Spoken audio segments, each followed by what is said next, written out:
I guess to choose art as a career for me as a mother, um, it's it's something that I can weave into my everyday life around cooking, the washing, the nurturing that you do when your kids come home from school, the playing of card games, and everything else that makes up the whole mosaic of life.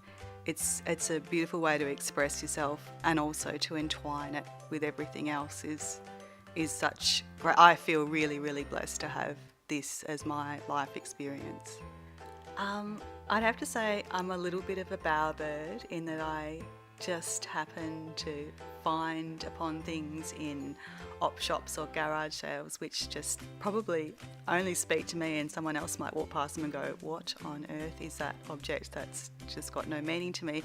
I have to really put a cap on my acquiring of things. I've found as I get older and more mature, I say, will I use it? Will I make it into something? Is the language it's talking strong enough to inspire a piece?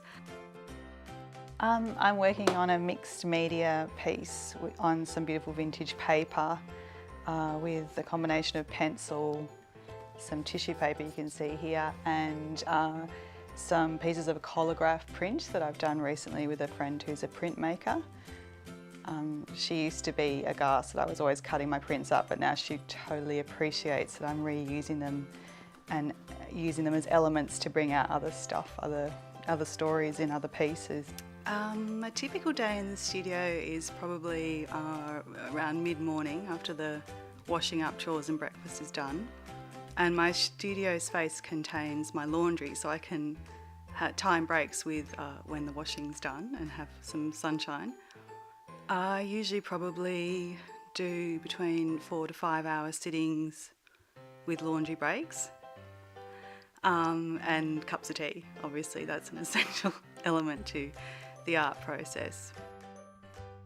I often use reoccurring shapes in my drawings, little probably shapes from nature, botanical, just little patterns that happen from, you just see everyday patterns everywhere, on fabric, on notebooks, on wrapping paper, in your garden, probably fabric that I wore in the 70s as a child. These things just kind of come and go. I'm constantly imprinting these designs without even realising it. I'm like a sponge. I guess the crux of it is it's part of me. If I don't do it, I don't feel complete.